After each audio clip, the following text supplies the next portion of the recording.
The Book of the Dead was the germ, the seed from which Evil Dead exploded.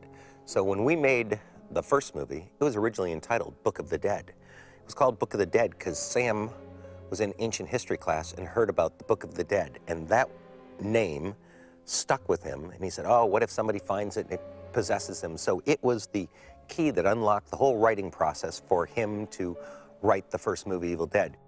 Having the book in the story was something that was very important to Sam, Rob, and Bruce, and Fetty also agreed.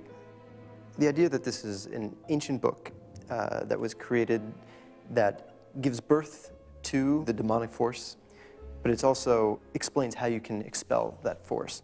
There's also another important fact that is given in this book, which is that when the evil force feasts upon 5 souls, a new greater thing will rise. It will rise from the dead.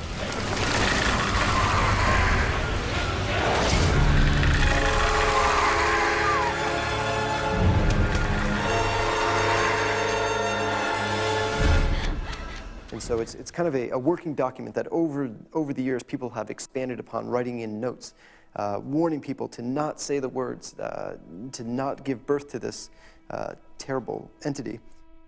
Yeah, you look in there and it's got strange drawings, but then it has different layers of people who've reacted to it. There's modern day writing, the lingo's more modern, and people who've dealt with it. So this book has been through a bunch of different hands, and why is it bound up in the basement of this particular cabin in this particular woods at this time? Why did they find it? Where did it come from? Look.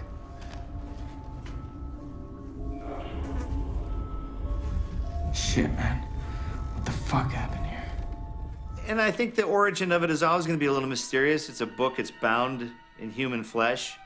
It's inked in human blood. The way we're looking at it is this thing appears at different places at different times. So I think the 2 Evil Dead movies can actually exist in a parallel universe. That book is just making the rounds.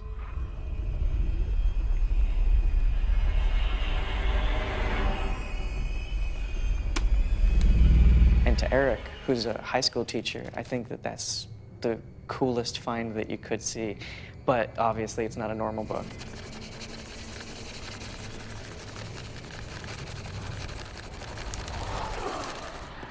Kunda.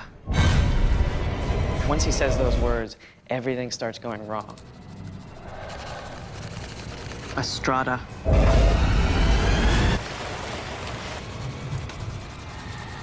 Montose.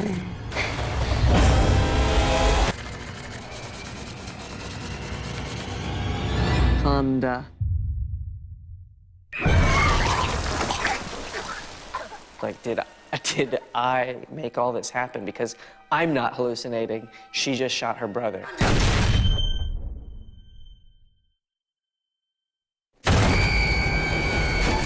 And the windows exploded and all this happened. So there has to be something going on.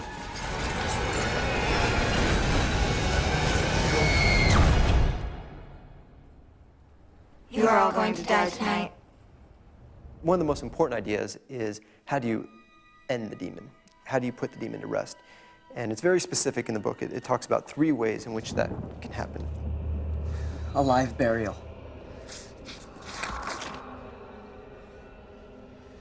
Bodily dismemberment.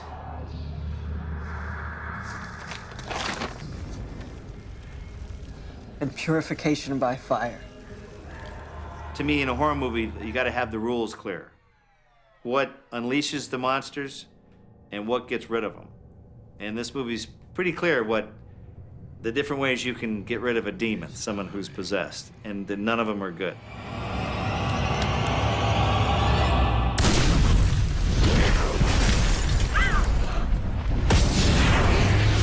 A note to kids, you find a book in a cabin in the woods, just turn around and just drive out. Just drive away. That's all they could have done.